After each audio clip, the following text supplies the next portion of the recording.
gaurko Bilduren alkate gaia, maiatzak 28ko hauteskundeetarako eta herritarren galderei erantzuteko prest nago.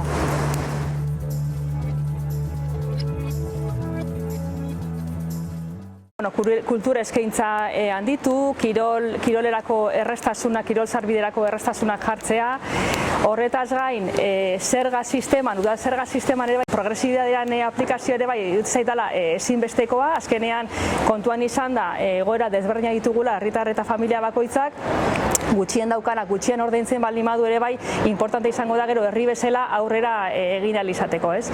Eta gero nola ere bai, guretzako garrantzitsua izango da Deba ibaiaren berreskurapena. Deba ibaia herrialdeko Deba ibai hori paseagarri bihurtzea eta nola ere bai pixkat naturalizatzea, ez? Bertako landareak, bertako zuhaitzak eta ibai ertzean dagoen inguru hori ere bai pixkat berreskuratzeko ahalegin hori egitea. Eta gero bermatu behar dugu ere bai herritar guztien ongizatea zerbitzu publiko, zerbitzu kalitatezko zerbitzu batzuen bitartez, ez? Alde batetik anbulategiko zerbitzuaren berreskurapena, larrialdi zerbitzuaren berreskurapena ezinbestekoa izango da, eta gero beste alde batetik ere bai zaintza sistema, integratu gabeko zaintza sistema hori alde batetik publifikazioa lortu beharko genuke, eta beste alde batetik ere bai egungo zerbitzuen edapena edo zabalpena ere bai lortu beharko genuke, ez? Hor dauzkagu adibidez Bildu gobernuan dagoen herrietan eredu bezala diren, adibidez Hernani edo Usurbilen eman diren proiektuak guretzako eredugarriak izango dira herrian sortzeko kooperatiba publiko komunitario bat zaintzan inguruan. Lehen da bizi dute zait, aldaketa hasi beharko litzatekeela udalak eta herritarrekin daukan harreman hori normalizatzearekin. Ez da logiko, ez da normala udalak informazioa mugatzea eta herritarrek udal dinamikan parte hartzea ere bai hori ere mugatzea, ez? Azkenean gaur egungo politikak eskatzen dute aldaketak eta zentzu horretan ere bai nik uste aldaketak emateko aukerak ditugula. Horretaz gain ere bai, nik uste herritarrekin eta eragile desberdinen arteko kolaborazioa ezinbestekoa izango dela aurrean ditugun erronkai aurre egiteko. Bigarrenikan herritar eta eragile desberdinekin kolaborazio tarteak kolaborazio espazioak zabaldu behar ditugu. Herri honek eskari bat egin zuen, 5.500 sinadura atzean zituen eskari bat egin zuen anbulategiko larrialdi zerbitzua zabaltzeko eta eskari hori erantzun ordez, eraikin berri baten iragarpena egin zaigu, ez? Elgoibarren parte hartze araudi bat daukagu, parte hartze araudi horretan hori garatzeko aukerak badaude eta adibidez anbulategiko larrialdi zerbitzuaren eskarian kasuan eta adibidez Muguruzako eskolan eraisketan kasuan non eraisketa horren erabakia udal gobernuak hartu duen eta ez du herritarrek ezin izan dute hartu eztabaida horretan parte hartu eta ezin izan dute ere bai erabaki horren parte izan, ez? Eta guretzako hori bai iruditzen zaigu aldatzeko beharra.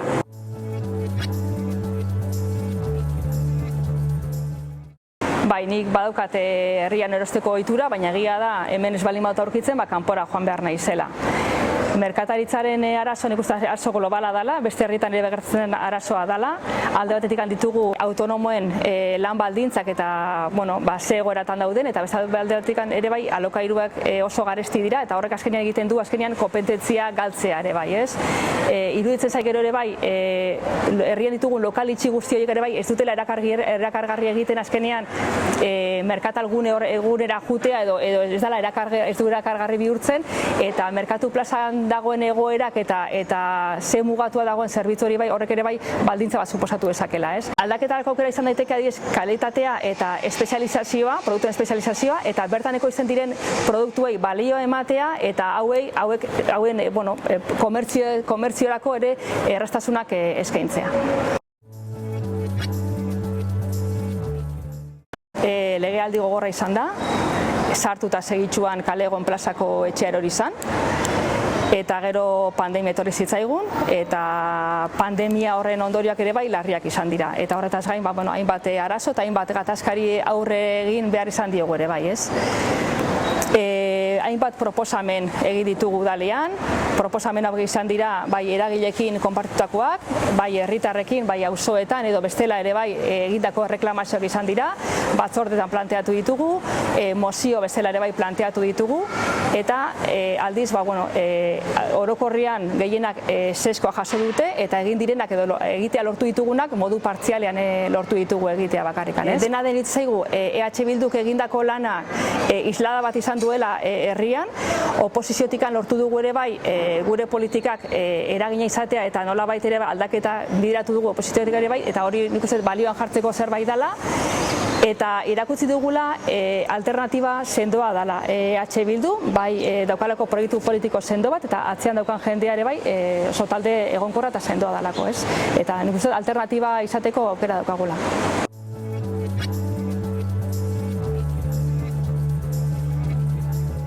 Altzolaren kasuan, Altzolako tren geltokia kentzearen arrazoia udal gobernuak zeukan erantzunkizuna gai honetan bere gain hartu ez duelako izan da. 2022an jakin zuela Altzolako geltokia, Altzolak geltokirik gabe geltuko zela 2022an jakin zuela esan ziguten arren, jakin dugu 2018an bazekitela, bazutela honen berri. Gogoratzen dut, 2019an lehenengo auzo egin genunean Altzolara joan ginen, eta hango auzotarrekin bildu ginen, eta hango gabesiak eta hango erreklamazioak eta apuntatzen joan ginen, eta ikusten joan ginen, eta hoi konturatzen naiz, ordurako udal gobernua bazekiela Altzolan geltokirik ez zela egongo. Eta oposizioak eta herritarrek ez genukan guztionen berririk, ez? Beraz, 4 urte galdu ditugu, proiektu hau aldatzeko, proiektu hori buelta bat emateko, eta Altzolak bere estazioa mantendu zezan, eta orain aldatzeko aukera, proiektu hau aldatzeko ditugun aukerak oso mugatuak dira. Egin beharko genukena da hitz egin ze alternatiba ditugu eta horien arastuiek aztertu eta horien inguruan ze egin dezakegun hitz egin beharko genuke Altzolatarrekin eta Elgoibarko herritarrekin ere bai, azkenean Elgoibarko geltoki bat da, azken finean ere bai, ez? Eta gero komentatzen duzuna, egia da Altzolak ez daukala fibrarik. EH Bildu 2 proposamen jarri zituen mahai gainean, bat izan zen Gestelena eta beste hau Wifinetena, Gesteleko ordezkari etorri zen udalera, bilera bat antolatu genuen, aurrekontu bat zegoen gainera mahai gainean jarrita ere bai, eta bietako hauei zetza eman zitzaien. 2023 urtean gaude, eta egoera da, ondikan ez daukate fibra optikorikan, eta nik uste horri hitzak ere soberan daudela. Gainera Altzolak ez dauka ez gazik, ez dauka saneamendu zerbitzurik, saneamendurik ez dauka, eta iruditzen zaigu bai dela auzo aberasgarria, oso aberastasun handiko auzoa dela, eta bai ematen duela aukera adibidez, gazteentzat adibidez, etxebizitza aukera berriak edatzeko aukera ematen du, eta guk horren aldeko gara, eta errehabilitazio horren aldeko proiektuak eramango du aurrera.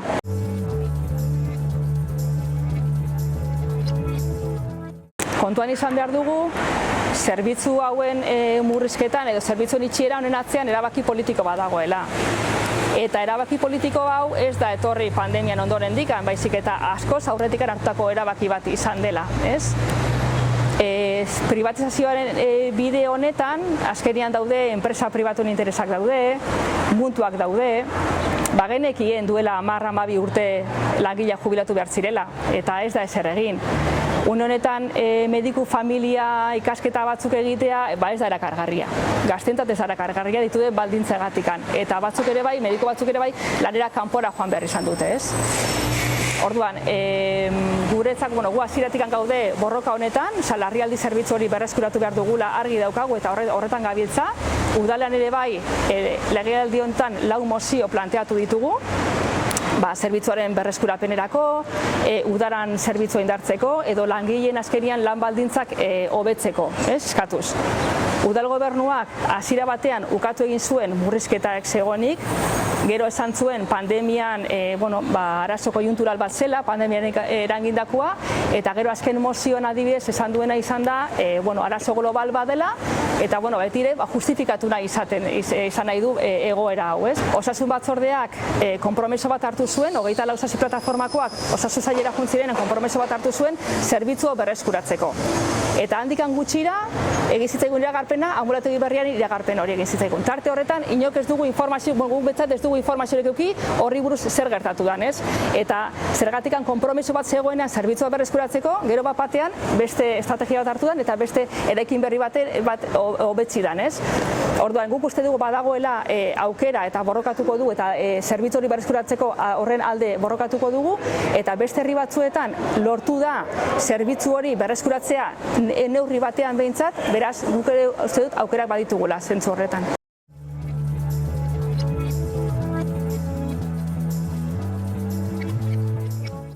EH Bilduren helburua erregintza egitea da, eta erregintza egitea izango da beti, hemendik aurrera ere bai.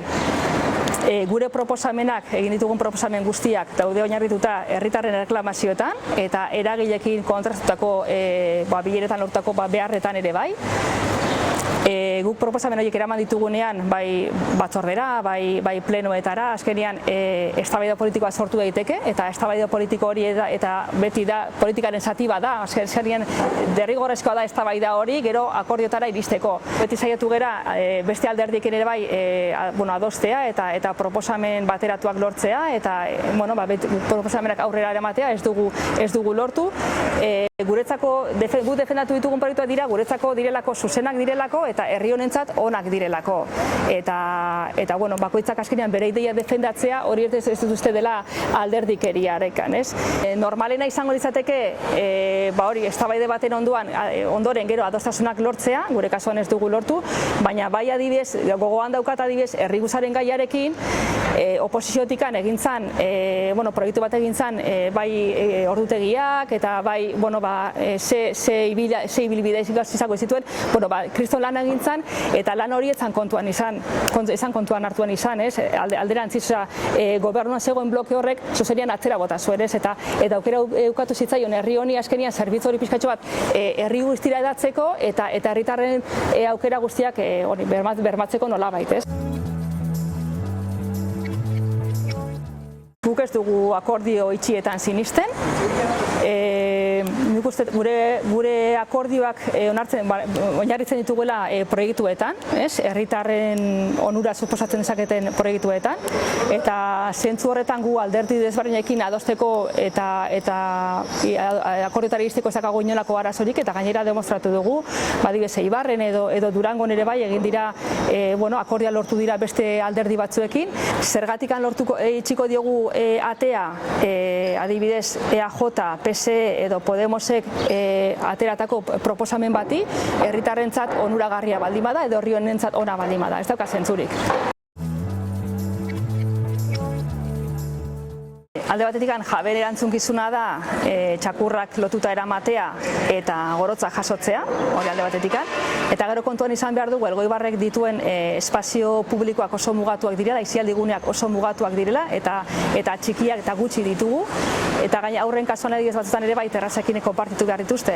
Eta guzti horri gainera txakurra gehitzen baldin badizkigu, ondikan ere bai arazoa gehiago handitzen da, ez?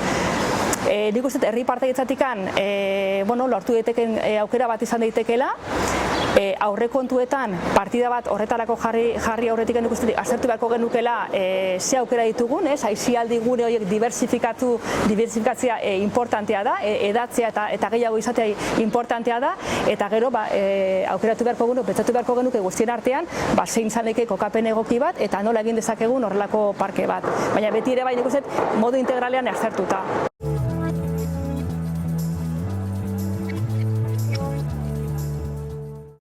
Alkatearen soldata herri tamainaren arabera legez dago mugatuta. Niretzako arazoa da pentsatzea herritar batek, bere alkatean soldata ez dagoela justifikatua. Niretzako hor dago gakoa.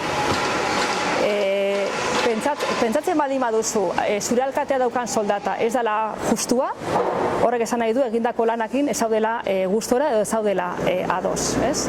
Eta horrek bai suposatzen du arazo bat. Alde batetik iruditzen zait, herritarrak eta udal funtzionamenduen artean dagoela urruntasun izugarria dago. Herritarrek ez dakite udalean zer lantzen den, nola egiten den, ze proiektu eramaten diren eta horrek azkenean ere bai oztopo bat suposatzen du, azkenean urruntasun horrek. Eta beste alde batetik ere bai hartzen diren erabakiak modu inposatuan ezartzea, ez? Legitimitate galdera bat ere bai suposatzen du, eta horrek ere bai urruntze hori, ez? Bideratzen du ere bai, ez? Gero gainera aipatzen du, beraz, nik uste egoera zaurgarrian dauden pertsonak aipatzen dira, nik uste dut politika publikoak egin daitezkela progresibaren inguruan eta egoera zaurgarri hori, garrakala horiek pixkatxo bat arintzeko, ez? Eta horrek ez daukala zerikusirik uste dut alkatearen soldatarekin.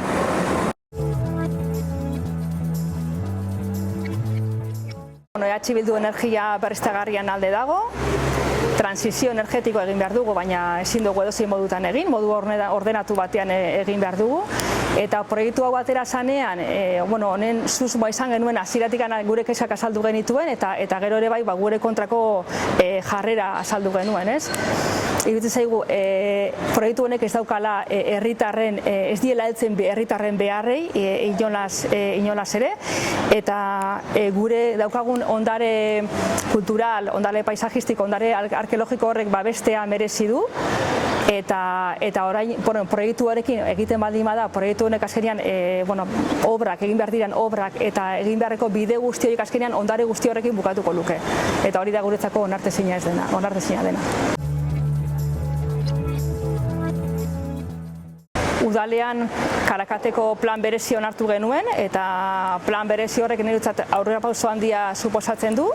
Alde batetikan suposatzen du bertako ondare paisajistiko, natural, arkeologiko guzti hori babestean, neurri batean, ez guztiz, baina bai neurri batean.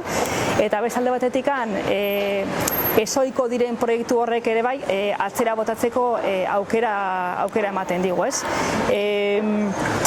Beraz, argi daukaguna da, plan orokor bat behar dugula, energian alor honetan plan estrategiko bat beharrezkoa da, jakiteko zer proiektu non eta nola eraiki behar diren hori ezinbestekoa da, importantea izango da, eta argi daukaguna da, hori lortu beharko da gainera sektore ezberdin adostasunarekin, eta EH Bildutikan etortzen baldin bada ezoizko proiektu bat udalera guk baimena ematearen aurkako jarrera hartuko genuke.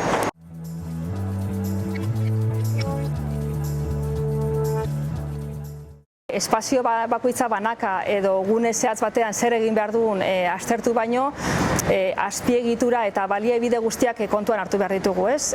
Pentsatu behar dugu zer herri nahi dugun, eta hori aztertu behar dugu, eta horren inguruan gero plangintza bat antolatu behar dugu. Daukagu, egoitza berria ekiko den Pilarreko orube hori, horre egoitza bat erekiko da, eta daukagu adibidez ere bai, Merkatu plazan erekin nahi den anbulategi berria. Bi proiektu horiek, proiektu desberdin bezala ikusten dira, guretzako garrantzia izango litzateke Deba ibaia, gure herria zeharkatzen duen Deba ibai hori ere, proiektu horren barruan nolabait ere txertatzea. Horretaz gain, mugikortasun aukerak ere bai planteatu baditugu, garraio publikoan aukerak herritarrei zabaltzea, guzti hori garrantzitsua dela iruditzen zait. Herritarren bizitza atseginagoa izatea lortu behar dugu, baina lortu behar dugu era berean ere bai, naturariarik eta kalte gutxik egitea, ez? Eta horrelako plangintza batekin lortu dezakegu adibidez, bai espazio publikoak eta baita ere aparkalekuek ere bai, modu integrale baten garatzea eta irtenbide hobeagoak edukitzea.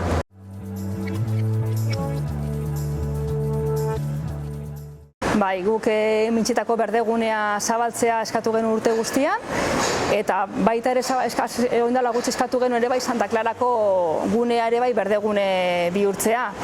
Berdegun proiektu bezala, bakarrik eskatu genuena izan zen, proiektu horren bideragarritasuna aztertzea, ez? Eta bieri ezetza eman zitzaien. Iruditzen zaigu garrantzitsua dela herri honek dituen aisialdi guneak handitzea, edatzea eta diversifikatzea, eta horretaz gain ere bai guretzat oso garrantzitsua da azkenean bermatzea aisialdi publikoa, ez, herritar guztiontzat. Horretaz gain daukagun arazoa da, daukagula herrian Elgoibarren oso lur publiko gutxi daukagula, beraz lur publikoen politikak indartzea ezinbestekoa izango da, basoak handitu, mendibideak ugaritu eta azkenean herri bizigarriago bat lortu ahal izateko.